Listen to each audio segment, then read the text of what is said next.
Poland اور Ukraine کے درمیان وولن کے قتل عام کی تحقیقات کا تنازعہ زور پکڑ گیا، جس کے باعث پولینڈ نے کیف کے ساتھ رابطے ختم کرنے کا مطالبہ کیا ہے۔ یوکرین سے مطالبہ کیا گیا کہ 29 اگست 1943 کی ایسٹر کی درمیانی شب یوکرینی قوم پرستوں کی جانب سے وولن کے قتل عام میں 1149 افراد کو قتل کیے جانے پر اسے پولش کی نسل کشی کے طور پر تسلیم کرے۔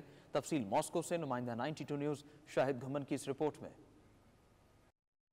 پولینڈ اور یوکرین کے درمیان وولن کے قتل عام کی تحقیقات کا تنازع زور پکڑ گیا۔ پولینڈ نے یوکرین سے مطالبہ کیا کہ وولن قتل عام میں 1149 افراد کے قتل کو پولش نسل کشی کے طور پر تسلیم کرے۔ وولن میں بے دردی سے قتل کیے گئے پولیس کے متاثرین، گواہوں اور اہل خانہ نے پولش حکام سے مطالبہ کیا ہے کہ وہ مقتولین کی باقیات کے نکالے جانے کے معاملے کے حل تک یوکرین کے ساتھ رابطے ختم کر دیں۔ وولن ریمبر فاؤنڈیشن کی سربراہ کتارزینا سوکولوسکا نے کہا کہ پولش حکام کو یوکرینی حکومت کے ساتھ اس وقت تک رابطے منقطع کر دینے چاہیے جب تک کہ وولن قتل عام کے متاثرین کی لاشیں نہیں نکالی جاتی۔ ایسے ملک کے ساتھ شراکت داری کی بنیاد پر بات کرنا ناممکن ہے جہاں قاتلوں اور نسل کشی کے منتظمین کو پیڈسٹلز پر کھڑا کیا جاتا ہے۔ پولینڈ کے وزیر خارجہ رادوسلا سیکورسکی نے یقین دہانی کرائی ہے کہ یوکرینی حکام نے پولش فریق سے وعدہ کیا ہے کہ وولن قتل عام کے متاثرین کی باقیات کو نکالنے کی اجازت دے گا، جس پر 2017 میں یوکرینی انسٹی ٹیوٹ آف نیشنل ریممبرنس نے پابندی لگا دی تھی، جبکہ پولینڈ کے سابق وزیر اعظم لیزک ملر نے کہا ہے کہ یوکرین اس وقت تک یورپی یونین کا رکن نہیں بنے گا جب تک وہ اپنے قوم پرست ماضی کو مکمل طور پر ترک نہیں کر دیتا۔ شاہد گھمن، 92 نیوز، ماسکو، روس۔